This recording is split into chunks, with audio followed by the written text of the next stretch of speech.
9. Let's hold this last one out. Nice deep breaths.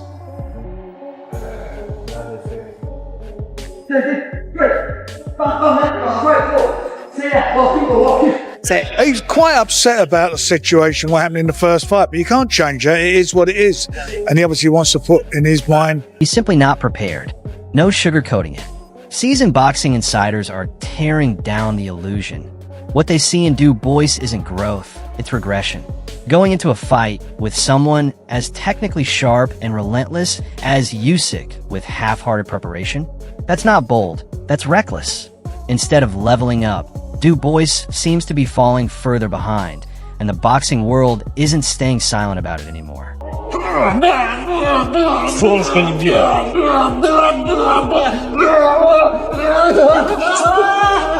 Reports of Dubois getting dropped during sparring say more than words ever could. If he's struggling behind closed doors, how can he possibly withstand 12 grueling rounds with a technician like Usyk? When Joe Rogan brought it up, it wasn't just an anecdote, it was a red flag. The concerns aren't whispers anymore. They're loud signals echoing through the boxing world. And Rogan didn't hold back. What he revealed next sent shockwaves through Dubois' supporter base. First round, he hit him with a left hook and then a right hand as he was going down. Pereira is a monster, so he was sparring with this monster. Joe Rogan didn't sugarcoat it. He made it clear that once Dubois gets touched, everything starts to unravel. Panic kicks in, legs wobble, and focus disappears. There's growing doubt about whether Dubois can handle the relentless pace and precision of a fighter like Usyk. The concern isn't just about skill, it's about mindset. If he gets clipped clean, it could be lights out. And right now, it seems Dubois might not have the mental armor needed for what lies ahead. At least for a round or two. First time he Mike gets Tyson. cracked, it's gonna, I guarantee it, his head's gonna be like, oh shit. It's going to be interesting to see what happens. How many rounds is it? I think it's 8. Yeah. Right after Joe Rogan exposed Dubois for getting knocked out during sparring, Joseph Parker stepped in with a half-hearted defense. He claimed Dubois has changed, yet in the same breath, brought up how he was stopped by a simple jab. Talk about irony. And once again, the old low blow argument got dragged out. At this point, it's starting to sound desperate. While others sharpen their skills, Dubois seems stuck recycling excuses. And with someone like Usyk waiting on the other side, that's a dangerous place to be. Who seems the more dangerous opponent though? Usyk or Dubois? I believe Usyk. I believe Usyk is a great fighter. Dubois is a changed fighter from his first fight. But then this is why we have the rematch to see whether Dubois can overcome what he got stopped with a jab. Yes. And he did. A lot of people are also questioning the body shot. After Parker's unconvincing defense, Duke McKenzie didn't hold back. He dismantled the illusion surrounding Dubois' camp. This idea that Usyk is fading is pure fantasy. The truth? Usyk is sharper than ever. He's not slowing down, he's evolving. For every punch Dubois plans to throw, Usyk will have a quicker, smarter answer. This isn't a balanced contest. It's a strategic mismatch disguised as optimism. And the harsh truth only gets clearer from here. What Dubois' team are clearly overlooking is the fact that if Dubois raises his game, then Usyk will raise his game. Usyk isn't shot, he's not over the hill. He's got plenty of miles left on the clock, I believe. And I think if whatever Daniel Dubois brings to this fight, Usyk will... Duke McKenzie tried to offer some encouragement, but his tone revealed the underlying doubt. Yes, he acknowledged Dubois has matured. More controlled, more calculated, but that only goes so far when you're facing a tactical genius like Usyk. McKenzie even hinted that Dubois might have a shot against a different heavyweight, but against Usyk, the odds collapse. This isn't about bravery, it's a battle of minds, and Usyk's ring IQ is leagues ahead. McKenzie didn't sugarcoat it. He wouldn't bet on Dubois here. Growth alone isn't a strategy, and having grit means little when the blueprint relies on hope. Even McKenzie's body language hinted at discomfort. It's as if those around Dubois see the writing on the wall, but hesitate to speak it aloud. The message is loud and clear. Improvement is good, but against someone like Usyk, it may crumble under real pressure. If he was fighting anybody else other than Oleksandr Usyk, I would pick him to win.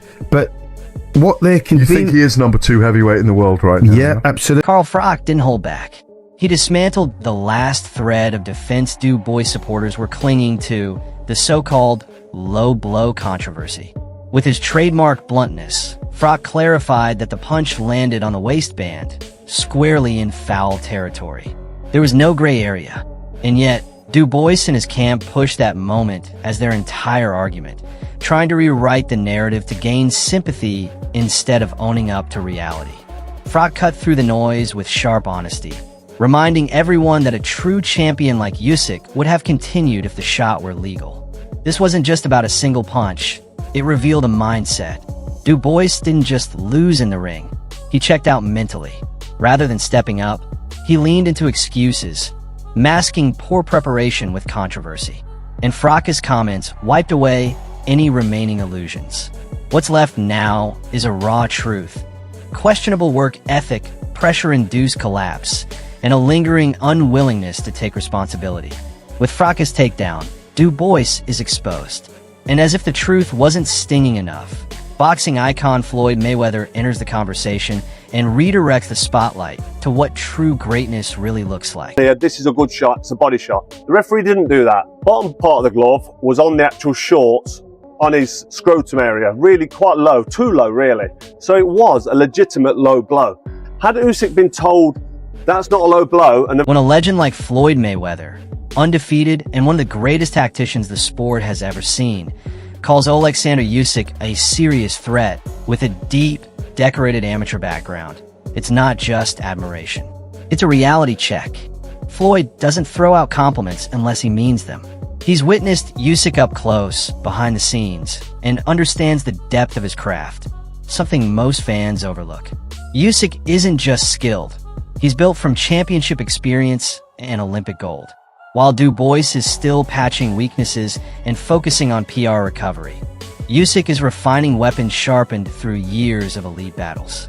This isn't just a difference in talent, it's a gap in pedigree. Usyk has long earned his place among the best, while Dubois is still trying to validate his spot. Floyd's words highlight the massive contrast. One man operates on a level few reach. The other is still chasing consistency. If someone with Mayweather's eye for detail sees Usyk as special, then Dubois' chances shrink even further. This isn't a fair contest. It's elite versus inexperienced. And even when Souljackers gave his take, it was clear he couldn't sell the idea that Dubois had truly evolved. It's going to be hard to beat him. It's going to be hard to beat Usyk because he's fast and he outpunched his jab. Souljackers didn't try to dress it up. He kept it real. According to him, there's no real evidence that Dubois has transformed. Strip away the hype and surface-level confidence, and what remains is the same fighter. Heavy hands, a solid jab, but not much evolution. While Dakas tried to maintain a neutral tone, suggesting Dubois might be feeling more self-assured. Confidence without genuine technical progress is a dangerous illusion, especially against someone as cerebral and adaptive as Usyk. When even your own sparring partners and respected voices in the boxing world can't point to noticeable changes in your style or approach, that speaks volumes. In today's heavyweight landscape, brute force alone isn't enough. Dakas' measured remarks say more than he likely intended, because if there were any real upgrades in Dubois' game, someone with Dakas' insight would have made it known. But the silence is telling. It signals that Dubois remains a work in progress, still raw, still exposed, and far from ready for the level Usyk operates on. The whole narrative of a new and improved Dubois just got dismantled. And when his own trainer, Don Charles, spoke out next, even he had to admit past mistakes that cost him dearly. Too much difference. I haven't really seen too much difference. I think maybe he's just more confident in the ring, maybe, with the opponents. You know, we know he can punch. We know he's got a good jab. So it might just be a matter of, like I said, confidence in himself. I don't think he's... Don Charles finally echoed what boxing analysts have been pointing out all along. Critical mistakes were made in Dubois' preparation, and they came at a steep cost. What's more concerning is how uncertain he sounded while admitting it, almost as if he hasn't fully come to terms with it himself. Facing a generational talent like Usyk isn't the time to be ironing out past errors. It's a stage that demands perfection. And when you're still fixing the cracks from the first loss, that's not growth, it's desperation. In boxing, second chances don't come without consequences. Don's comments feel less like a battle plan and more like post-fight damage control. He talks about Dubois having what it takes, but that's typical corner talk. What really matters is what unfolds in the ring. And during the biggest test of Dubois' career, their approach fell apart. That's not just unfortunate, it's an indictment of the entire strategy and mindset. The preparation was shaky, the focus questionable, and now they're playing catch-up against an opponent who only sharpens with every performance. Don's honesty is appreciated, but it underscores the harsh truth. Dubois was unprepared then, and now he's racing against time. It's the perfect setup for history to repeat itself. And if any doubt remained, Dave Caldwell's breakdown of why Usyk is such a stylistic nightmare made things even clearer.